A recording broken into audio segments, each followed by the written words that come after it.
Iran में घुसे अमेरिकी मारे जाएंगे या कैद होंगे, यह कहा गया है ईरान की तरफ से।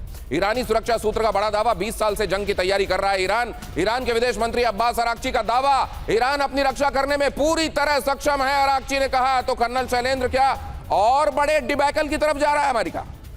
जय हिंद, नमस्कार। देखिए, अमेरिका का जो एक्शंस दिखा रहे हैं वो ये ज़रूर बताते हैं, उसको इवैल्यूएट किया जा सकता है कि अमेरिका किस दिशा में जा रहा है। एक्चुअली अमेरिका को भी नहीं पता चल रहा। They are reacting again, reacting and reacting to reacting.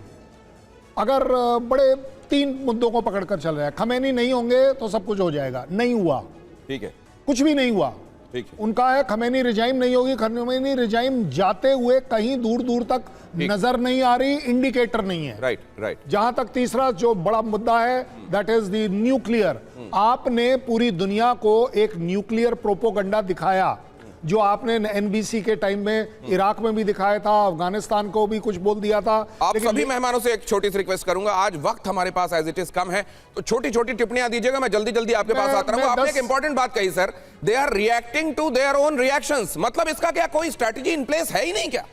आप ही से है कर्नल शैलेंद्र। देखिए, मैं यही कह रहा हूं कि वो रिएक्ट करें, किस बात पर करें, अगली सिचुएशन नहीं बन जाती है। और last but not the least, Hormuz अपने आप में इज द डिसाइडिंग फैक्टर, जहां पर पूरी दुनिया। तो सर, आप इंपॉर्टेंट बात कह रहे हैं, इसका मतलब यह है कि इस समय पूरी सिचुएशन को कंट्रोल करने वाली स्थिति में अमेरिका नहीं दिखाई दे रहा है। मतलब नहीं दिखाई दे रहा है तो कौन दिखाई दे रहा है? क्या ईरान है जो इस तरह हालात को कंट्रोल कर रहा है? कौन है वो जो हालात को कंट्रोल कर रहा है, या किसी के कंट्रोल में हालात नहीं है? अगली खबर देखिए, ईरान में अमेरिकी सैनिक भेजने पर आईआरजीसी की वार्निंग। दशकों से इस पल का इंतजार कर रहा है आईआरजीसी।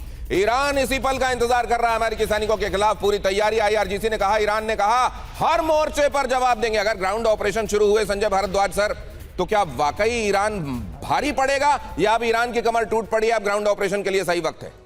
नहीं, निश्चित रूप से जब अगर ग्राउंड ऑपरेशन होता है तो मान के चलिए कि ईरान को डिफीट करना वही हालात होगा जो अफगानिस्तान में हुआ। तालिबान ने अमेरिका को खदेड़ दिया, वैसे ही अमेरिका यहाँ से खदेड़ा जाएगा। लेकिन सबसे बड़ा जो चिंता का विषय मुझे, जो मैं पढ़ रहा था, मैं देख रहा था कि इजराइल में ये चिंता है कि कहीं ऐसा नहीं हो कि इन सब हड़बड़ाहट में अमेरिका युद्ध ही रोक दे, और युद्ध रोक दे तो आप ना इधर के रहे ना उधर के रहे। तो इजराइल लॉबी पूरी एक्टिवली अमेरिका में काम कर रही है कि आप बूट्स ऑन ग्राउंड भेजिए, आप युद्ध को कंटिन्यू रखिए, आप उनका न्यूक्लियर प्रोग्राम खत्म कीजिए, उनका लीडरशिप खत्म कीजिए।